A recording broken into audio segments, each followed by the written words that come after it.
Et yo tout le monde, donc ici, Vémaillé pour une nouvelle critique. Une nouvelle critique sur un film qui est sorti très récemment, c'est-à-dire au moment où je vous tourne la critique en fait hier, comme ce que j'avais fait la semaine dernière pour Hunger Games, la balade du serpent et l'oiseau chanteur, puisque avec le retour du cinéma et cette grève des acteurs et des scénaristes, même si ces films-là étaient déjà prévus de toute façon pour cette date-là, moi je suis retourné au cinéma, comme j'ai l'habitude de le faire quand des films m'intéressent. Et là, on va parler d'un film très attendu par la plupart des personnes, c'est-à-dire qu'il est c'est l'une des plus grandes attentes qu'on a eues de l'année avec Oppenheimer, désolé, Barbie pour certains, ou même d'autres films. Hein. Je sais que le Trois Mousquetaires est attendu à un moment donné, le John Wick 4 est attendu. Donc voilà, mais en termes de film historique, c'est un film historique en quelque sorte, c'était lié donc à un film qu'on a beaucoup attendu depuis donc Oppenheimer.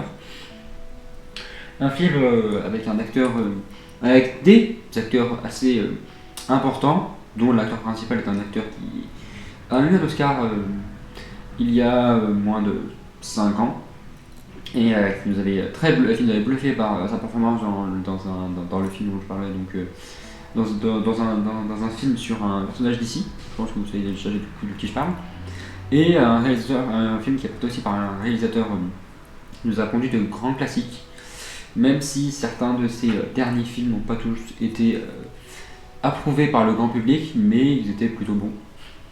Et donc c'est un film qui est sorti le 22 novembre 2023 en France.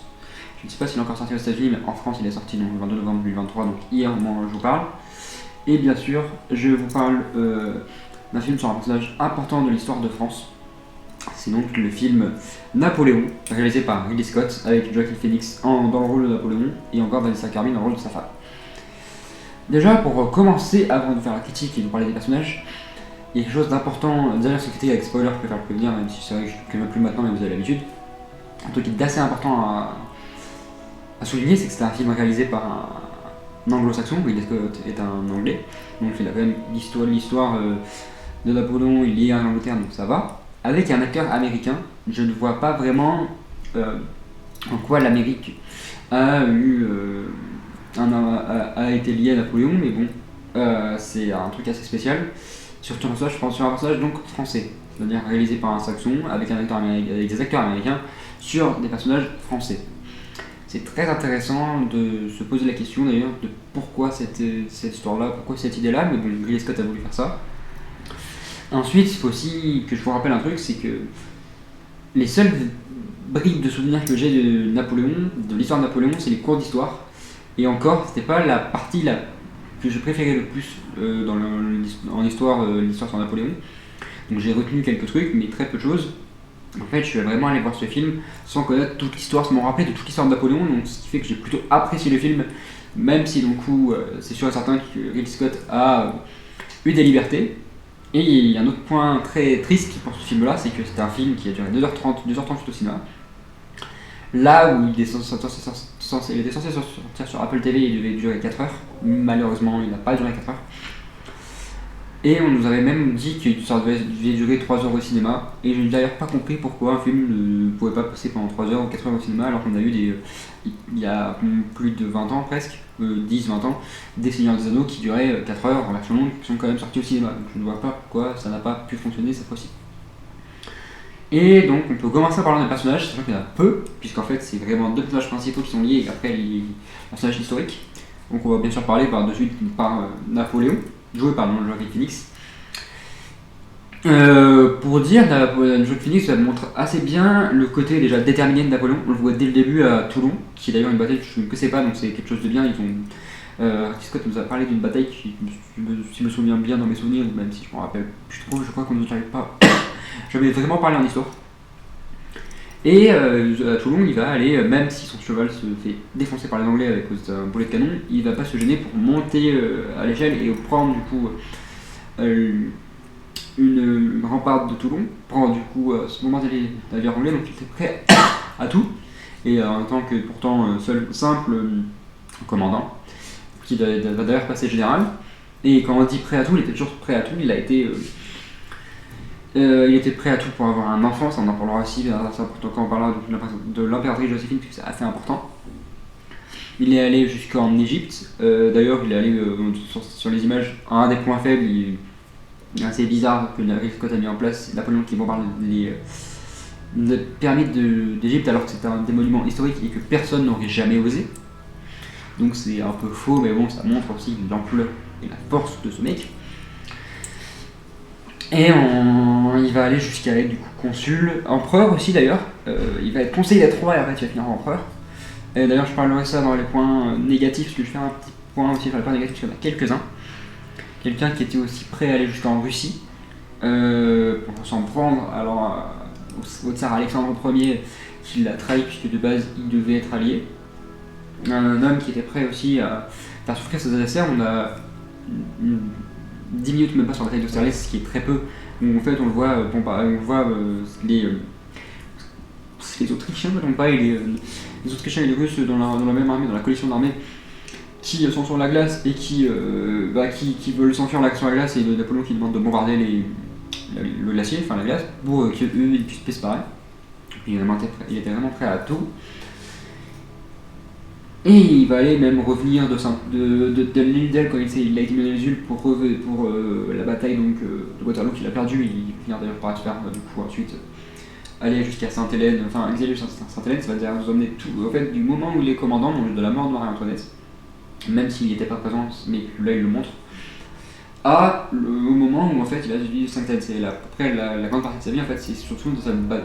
En fait, pour un peu pendant ces films, c'est en fait les scènes de bataille les scènes de bataille de Napoléon, enfin c'est, j'ai oublié comment dire, les scènes de bataille, les événements historiques autres, et c'est le moment passé avec sa femme, donc l'empératrice Joséphine. Et avant de parler d'elle, il y a aussi les émotions de Napoléon qui sont quand même assez bien représentées par Joaquin Phoenix. Il est quand même souvent froid, sans vraiment d'émotion, mais on le voit par moments quand même sourire et on le voit même pleurer. On voit quand même ses émotions assez fortes, on voit même aussi son énervement. Par exemple, dans l'île d'Elbe, quand il découvre que Joséphine et le tsar se sont rencontrés et qu'il a vu ça dans un journal, il s'énerve. Il s'est passé par la première fois d'ailleurs qu'il s'énerve aussi parce qu'il n'a pas d'enfant d'elle. Il y a aussi, on montre aussi énormément son ambition du coup démesurée, et on montre sa passion pour César ou encore Alexandre le Grand. Il les cite, hein, il est en Égypte pour suivre les pas d'Alexandre. Quand il va se faire couronner, la couronne de marier comme César. C'est des points un peu qui montrent sa passion, même si c'est vrai qu'il y a plus de choses pour nous dire qu'il y avait une vraie passion pour ces deux hommes-là. Il est aussi empereur comme ces deux hommes-là d'ailleurs. Et puis on montre aussi du coup cette ambition-là. Il va aller du coup jusqu'à faire son mariage pour avoir un héritier. Et donc c'est là où on peut parler d'ailleurs de sa femme.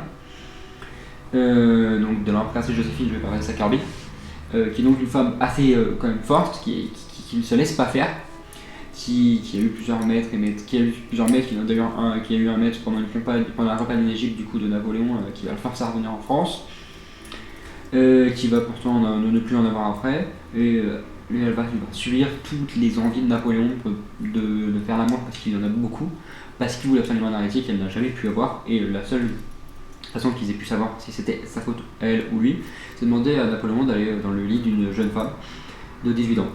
Et il semble qu'il ait réussi du coup à la faire tomber enceinte, donc c'était la faute de l'impératrice Joséphine. Il a énormément de difficultés, les deux ont énormément de difficultés à accepter cela, à accepter du coup le fait de divorcer. Même Napoléon ne voulait pas, mais il l'a fait, et du coup il s'est retrouvé à marier l'impératrice Marie-Louise, si je ne me trompe pas. Et il a eu un fils, je ne me trompe pas, il a eu un fils. Et d'ailleurs, un truc assez bizarre, c'est Napoléon de suite, il va, après avoir eu son fils, enfin quelques temps après, de suite le montrer à l'impératrice Joséphine qui n'était plus sa femme. Je sais pas si c'est vraiment lié à l'histoire, si c'est dans le personnage ou pas, mais personnellement, hors histoire, j'aurais un enfant et je n'aimerais pas de suite le montrer à mon ex-femme, quoi. Mais bon, les deux étaient très liés. Ça fait beaucoup penser en fait à la relation qu'avait Freddie Mercury avec du coup sa muse, dont j'ai oublié le nom, je crois que c'est Mary. Et c'est assez impressionnant d'avoir du coup cette relation entre les deux. D'ailleurs, les deux, Joaquin Phoenix et Vanessa Kirby, ont une bonne alchimie à l'écran. C'est bien amené d'ailleurs, on sent vraiment un couple, on sent vraiment les difficultés d'un couple, de la vie de couple, et ça marche assez bien. J'étais plutôt content d'avoir ces deux-là jouer ce couple d'ailleurs. Et il y a des scènes aussi d'ailleurs très tristes, la scène du divorce est assez triste, on montre d'ailleurs que Napoléon est doux mais en même temps un peu hargneux et un peu agressif. Il va du coup lire la lettre de divorce parce que la France le veut et qu'il est obligé. Et Joséphine n'arrivera pas, elle va fondre en larmes et Napoléon va la forcer un peu, il va l'engueuler, lui dire t'es obligé de le faire, faut le faire pour la France. Donc il était vraiment prêt à tout pour la France, il était vraiment amoureux de son pays. D'ailleurs il est revenu d'une idée pour son pays, pour la France, pour rendre les gloires de la France, sachant que maintenant c'était à cette époque-là, c'était quand il est revenu d'une idée, le nouveau roi était Louis XV, qui est d'ailleurs joué par Ian McNeice. Pas Louis XV, oui, j'ai été désolé. Donc c'est assez intéressant, et en fait Napoléon va avoir des hommes à lui et tout, mais il va se faire avoir dans la bataille de Waterloo. Et en termes aussi d'autres personnages, on n'en a pas beaucoup d'autres. On a du coup le tsar Alexandre, qui est peu présent, mais qui reste présent parce qu'il a fait partie du coup de la vie de Napoléon, il est joué par Édouard Philippe Odo. On a le frère Lucien Bonaparte qui a été présent au début. On a le maréchal Arthur Wellesley, qui est celui qui a, avec les Anglais, qui a battu du coup, pas seul, mais avec les Russes aussi, Napoléon, à Waterloo. On a Paul Barras, joué par Tahar Rahim, que nous avons retrouvé d'ailleurs dans Madame Web. Talleyrand, joué par Paul Rhys aussi, qui est quelqu'un d'assez important, mais qui n'a pas eu beaucoup de place dans le film. On a eu aussi le maréchal Berthier, joué par Scott Hendy. On a aussi des soldats russes. Il y a beaucoup de noms en réalité, mais peu sont là en fait pendant beaucoup de temps, contrairement à Napoléon et l'inverse de Joséphine qui ont énormément de temps à l'écran. Donc c'est à peu près tout sur le personnage. En termes d'action et du coup déjà en termes d'image, les plans sont magnifiques. Il y a quelques défauts. À Toulon, ils ont mis un filtre jaune qui fait beaucoup penser en fait au film western et autres. Et j'ai pas compris parce que c'est pas vraiment lié à Toulon. Je veux bien que ce soit dans le sud et tout, mais c'est pas vraiment lié à Toulon, donc ça marche pas vraiment. C'est très triste. T'as l'impression que c'était lié à l'Égypte en fait. C'était la même couleur que l'Égypte alors que les deux sont pas vraiment liés. Mais bon, c'est comme ça. C'est très bizarre. Puis il y a des nombreux points négatifs dont je vais parler par la suite. Mais sinon, en termes d'image et de beauté de plan, c'est très joli. Napoléon en Égypte avec les pyramides en grand et lui en petit, c'est très joli. On voit aussi d'ailleurs sur une scène, il semble embrasser le squelette de. Ou moitié d'écouter le squelette d'Alexandre le Grand, qui était modifié. On a vraiment de très beaux plans avec de la bonne action, qui m'ont d'ailleurs bien plu. Et donc on peut aussi maintenant parler des points négatifs, parce qu'il y en a pas mal. C'est-à-dire qu'en termes de points négatifs, on a déjà du coup la bataille d'Austerlitz qui a été trop peu, qui a duré que 10 minutes, c'est très peu, c'est trop petit, c'est triste. On a aussi un problème à l'écran, c'est qu'à un moment donné, Napoléon en voix off parle de la coalition Allemagne, Autriche, Pologne, Italie. Et après, il parle de la Prusse, et après, à d'autres moments, les autres personnes, et même lui, parlent de la Prusse, parce que oui, c'était la Prusse à ce moment-là, donc ils ont gardé le problème Allemagne alors que l'Allemagne n'existait pas encore. C'est assez bizarre d'avoir gardé ça à l'écran, surtout pour un grand film, mais c'est un petit oubli qu'ils n'auraient pas dû faire. On a aussi la couronne qui est ramassée au moment où il fait du recouvrement à la liste, au moment de son couronnement. En disant qu'il a ramassé, il le dit qu'il a ramassé dans le ruisseau, c'est un peu con d'ailleurs de la poser il l'a pose sur sa tête, c'est un peu bête de l'avoir reprise, de l'avoir utilisée, alors qu'il ne veut pas être roi mais bien empereur. D'ailleurs c'est un truc qui m'a pas montré à l'écran, qui aurait dû être montré je trouve, c'est pourquoi il a décidé d'être empereur et pourquoi il a décidé vraiment d'être empereur, quelle était sa motivation et pourquoi empereur en fait. Je sais qu'il a été lié à César, à la fin de France, donc ça peut être lié à ça aussi, mais on ne sait pas vraiment si on ne regarde pas le film. Si on ne connaît pas toute l'histoire, je pense qu'on peut se poser des questions, c'est une question que je me suis posée à l'écran. Et c'est un peu. Les défauts, il y en a pas mal, hein, c'est pas les seuls. Il y a donc Napoléon pendant le couronnement de Marie-Antoinette qui est présent. J'ai vu du coup un article d'un historien dessus qui ça le gênait pas, et du coup c'est pas gênant aussi pour l'histoire. C'est vrai que moi-même j'étais pas au courant qu'il était présent, mais bon, c'est pas gênant non plus parce qu'il a pas. En fait, il a pas de propos, il n'est pas important dans cette scène-là, je suis là pour vous montrer qu'il est spectateur. Un truc qui marche bien aussi et qui est pourtant faux, c'est que la mort de Joséphine, du coup, c'est pendant qu'il était sur l'île d'Elbe, il le savait d'ailleurs, il n'a juste pas pu venir. Alors que là, dans le film, sa motivation c'est de revenir de l'île d'Elbe pour voir Joséphine qui est morte et il le découvre en allant là-bas, donc c'est une motivation pour qu'il revienne. Là où en fait c'est sa seule motivation, si on suit un peu l'histoire, je crois que c'était la France, le fait de revenir en France en fait, plus que pour Joséphine, et de gagner du coup des batailles et de rendre la gloire à la France.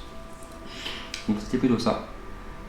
Et ensuite, c'était un peu les seuls points négatifs que j'avais à donner. Il y en a d'autres, hein, mais c'est les seuls que j'ai retenus.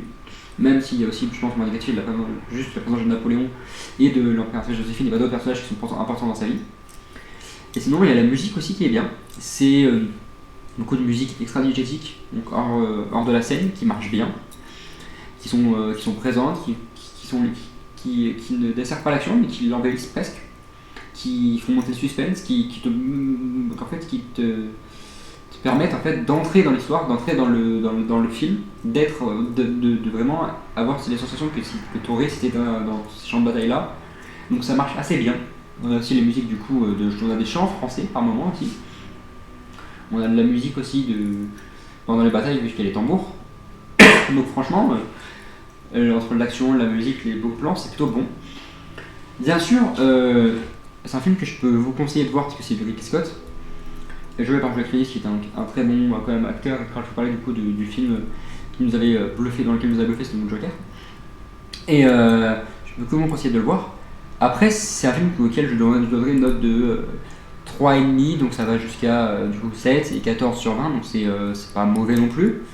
Mais c'est pas, en fait, si vous aimez l'histoire de Napoléon et de la France, c'est pas le film que vous allez vraiment apprécier. Et il faudra certainement attendre la version de 4 heures, la version longue de 4 heures, pour du coup vraiment pouvoir apprécier ce film-là qui aura du coup pas été rushé. Donc mieux vaut attendre que de le voir au cinéma, même si le voir au cinéma n'est pas mauvais aussi, c'est un bon film quand même qui est plutôt cool à voir, donc je peux que vous le conseiller si vous aimez le cinéma. Après, si vous êtes fan de l'histoire de Napoléon et de la France, attendez la version de 4 heures. Et puis voilà, c'était donc Vémaillé pour une nouvelle critique et ciao tout le monde.